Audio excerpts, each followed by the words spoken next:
Hello, everyone, and welcome back to my channel, and welcome back to my Foundation Galactic Frontier content. So today, folks, I want to talk to you about something that I've been trying to get some information on. You wouldn't believe the amount of digging and questions I've had to ask out in the community with various different people to try to get an answer to something that I think could possibly be a big deal for you if you'll really stop and kind of consider the cost in regards to the issue I'm going to talk about, and it might save you quite a bit of time and quite a bit of resources. So let's discuss this, okay? This is going to be probably pretty crucial to a lot of your gameplay. So I really appreciate you being here watching my content. I would like to ask you to subscribe and to hit that like button so that this content can get pushed out to a bigger audience. Please support my efforts in making content for you and support me back, and I would appreciate it very immensely. Hit that notification bell so that you're notified whenever I make more content about this game. So let's get into it. So the thing that I'm wanting to talk about is the trade routes. Now, I have not ever been a person that goes out there and hits other people's trade routes because it's just something that is kind of uncool in the game.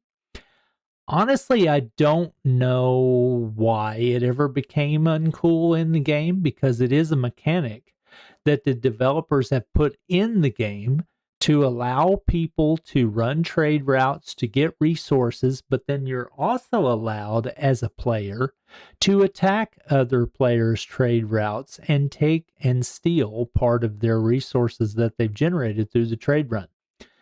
Right now, you can see the one I just now completed ran 34 of 34 loops. That means from Elven to Wolf and back 34 times.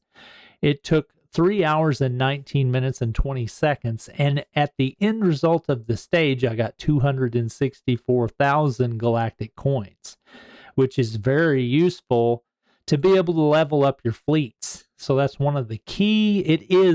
I'm just going to say this, it is the most important resource in the game because your fleets determine your power. And if you want to be effective in pretty much every event that's fleet-based, and in combat with other players, and in capturing planets, and in basically doing everything in the game with fleets, you're going to need to level up their power, and this is how you do it right here with galactic coins. Levels up their base power. So this is the most important resource in the game. Trade routes are the best way, one of the two best ways in the game to get galactic coins. The other best way would be what's called the blackout event, and we'll discuss that on another video some other time, because right now we're going to kind of go in depth and look at a certain strategy with trade routes that you may not have really considered. It seems like the amount of people I talk to about this issue, about 8 out of every 10 people that I've talked to about this, didn't really realize this was a thing. And then immediately when we talk about it, they're like, oh yeah, I can see how that would be very important. So it's something I decided I better make a video on because in discussions with one of my guildmates, I had some discussions with a guy named Fade Rotha. Really good warrior, awesome guild member, pretty cool dude. I was talking to him and I was saying, hey, Fade, whenever you do trade missions, do you use your support ships on your trade ships? Or do you send them out without any support ships? And he said, you mean you can take them off of there? So that right there let me know that even him, as a more advanced player than me, because he's a higher power level than me, he didn't realize this was the thing. And I thought, well, if he didn't realize this was a thing, and I'm just now coming up with it from, my big thoughts that I'm thinking on the game, then maybe other people out in the community might need to understand this as well too. So I'm going to show you about that, and I'm going to kind of talk to you about that and see if you agree that this might be a big deal. So unfortunately, I have had quite a few of my trades hit lately, but in all of the reports from the battles that I've had where jerks have hit my trades, I haven't been able to come up with an answer to the question about, do you lose support chips in that process? Because I was always one of those people that whenever I sent my trades out, I just sent them out as is, and they were always fully staffed with the highest tier of support ship that I had available. So I didn't even give it a thought. But there's actually a way that you can go into your fleet and you can remove those support ships. And what that would cause is that if your trade fleet got attacked, like in this notification that I got, this was a battle where this guy who can't really seem to do anything to anyone else in game in PvP, like a coward, decides to attack people's trades instead. This was a report from where he attacked my trade, because a trade doesn't fight back. A trade is defenseless. You basically, it's not, that's probably kind of the reason why it's so uncool to do as a player. It shows no character type of thing. And this is a report from that. And it does show a section for craft losses. So if I would have lost a craft in that attack, it would show up right here as a ×1, ×2, times whatever. So that got me thinking, is there a way to actually remove those crafts from the trades? Because if that's the case, then if they're going to get attacked and they can't defend themselves and fight back anyway, what is the point of having a high power rating on that ship? Because honestly, if it can't fight back, then who cares if it has support craft on it or not? Because if you've ever attacked a trade that's going throughout the world, it just keeps on going while you beat on it, and you eventually will kill it. It never fights back. So what's the point of having support craft on that? All you're doing is you're giving yourself the possibility that you might lose a support craft in the destruction of that trade mission and that trade ship. And then what do you got to do? Well, then you got to go back to your base and you got to replace that ship. So let's look at our fleets real quick.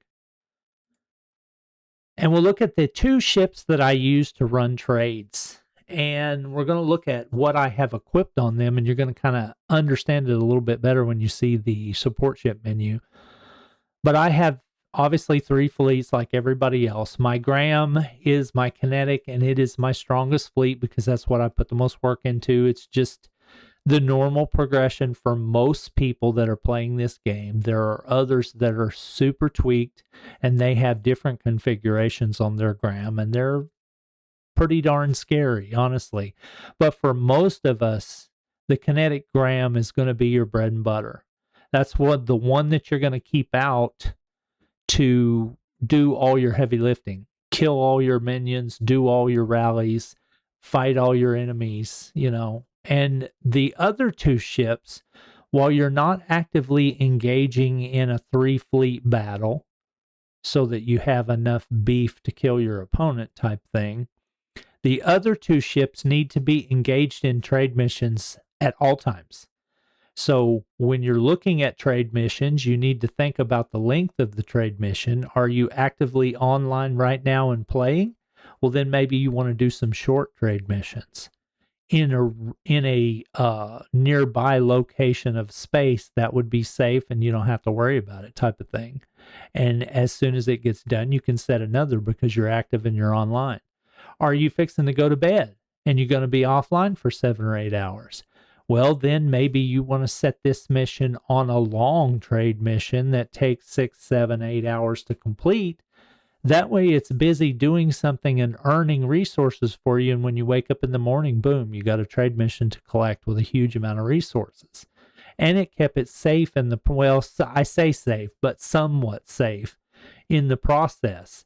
Those 2 that were engaged in fleets are out and about in the solar system, and they're not as visible of targets as they would be if they were just sitting AFK at your home port.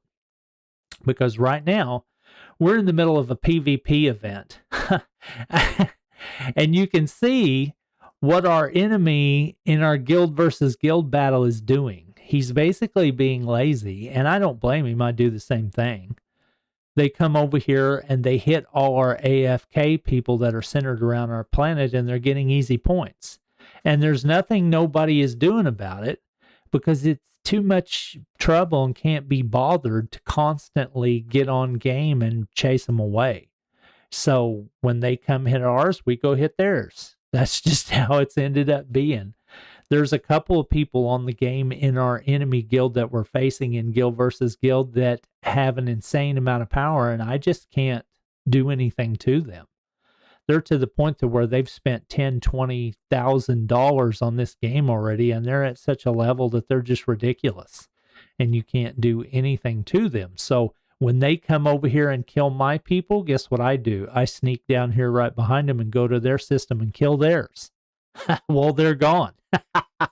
It's wonderful. But anyway, you can see all these bubbles because that's what's gone on. They came here and killed all these inactive players.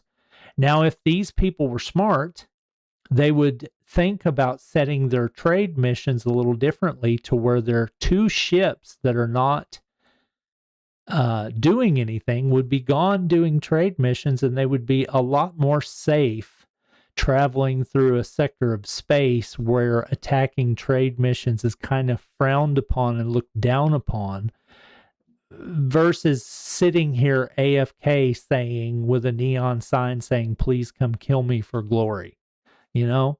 So that's the smart play. Send your two trade ships out while you're sleeping, while you're doing whatever. Constantly keep those resources coming in, and you can keep them safe. The one that's free, if you're offline, garrison it. That's what this icon means. This little castle tower icon means that my ship is garrisoned inside this planet that my guild controls right there. If I look right there, you'll see my ship garrisoned in there. Now, that's the smart way to kind of take care of your ships when you're not around or cannot be at screen or at keyboard right then and there. But what I wanted to go into was the concept of taking off your support ships off your fleets while you're not actively engaged in combat. So if I look at my Graham, the one that I actually use for just about everything, you can see that the accoutrement is tier 4 support craft, full tier 4 at all times, full health tier 4. That way I'm ready to roll. Whenever they say regulators mount up, I jump in this ship and I fly out and I go take care of business and I come back and I do my rallies and I do whatever. Eat my sandwich, whatever, you know? So this is my main workhorse. This right here is another one of my fleets that is my support trade mission fleet when I'm not doing anything else with it. And if you'll notice, all the slots on my accompaniment ships are empty because I have taken them off for just this reason. Because if they're on a trade mission and someone attacks this fleet, these ships are not going to be allowed to fight back, but they are going to have the opportunity to be destroyed, which means that I am then going to have to replace them, which means that I am going to have to pay the metal, the water, and the time cost to rebuild them. Or they may get beat up so bad that I have to then spend my repair modules, these little blue things up here, to repair them, which are crucial. And you don't want to waste those, because if you're a fighter like me, you're constantly out and it's a current headache. But that's the thing. Take them off because they're not doing you any good. And it took me hours to actually get an answer from somebody, from a couple of people actually, that I trust their judgment on this because I know they know what they're talking about. One of my guild members, Myrek, one of my other fellow officers in my guild, Dale, some other couple people that I were talking about this issue. I asked them, I said, hey, when you have your support ships slotted on your fleet and you're doing a trade mission and you get attacked, can they be destroyed? Can you lose them? And they said, yes, you can. And I said, well, wouldn't it be smart to take them off and just run the fleet mission, the trade mission without them? And they said, yes, that's what I do. So I was like, okay, very good. Question answered. So from now on, my trade mission fleet opportunity runs with no support ships. My trade mission fleet Dimmerzell runs with no support ships. And now, when jerks out in the world kill my trade missions, all they do is get a little bit of glory. And unfortunately, they take some of my resources. But I would rather pay that cost than pay this cost. So here we go right here. We're going to show you the cost of a T5 kinetic support craft. Sexy beast. Oh yeah, watch this. Sexy beast. Misfortune. Tier 5 costs, it adds 50,000 power to your fleet for just one. This is the GOAT right here. To rebuild one of those, it now costs 750k water, 750k metal, 750k water, 175k galactic coin, and 8 hours of build time. Let that sink in. 8 hours of build time for one. Okay. So if you're having to replace one of these that got destroyed in a trade mission because you didn't think about this, taking them off, you now have to pay that again. So basically, that whole trade mission is for naught, because if it's a trade mission for metal, you just lost all the metal you made. If it's a trade mission for water, same deal. If it's a galactic coin trade mission, you just had a hefty chunk taken out. So did you really gain anything by having them on there? No, because like we talked about before, they don't fight. If you've ever attacked a trade convoy before, you've seen that they don't shoot back at you. You just shoot them until they die or they get away. So what's the point of having them on there? No point. No point. That's my point. No point. So take them off, save yourself the repair cost, save yourself the repair time, and get on with your life and build craft and not waste your time. That's why I think this video is so important. I wanted to get that out there to you guys so you could start to understand, some of these more efficient thinking type things to help us be better at the game. I hope you enjoyed that content. I hope you understood where I was going with this. If you have any thoughts or comments about this and can help me, understand how this could be tweaked, or understand how it was wrong, or understand how it was right, throw it down in the comments and let's talk about it. I love hearing you guys' comments. You guys give me the fuel for discussion and the fuel for future content ideas, and I really dig it. So keep it coming. And I hope you continue to have fun in Galactic and Foundation Galactic Frontiers. I did it. I messed it up. I do that all the time. It's so crazy. I've been playing this game for over a month now, and I still screw up the name. It's just like, it's mental for me. I don't know what's going on. But anyway, thanks for watching. I'll see you in another video about Foundation Galactic Frontiers coming soon. Peace.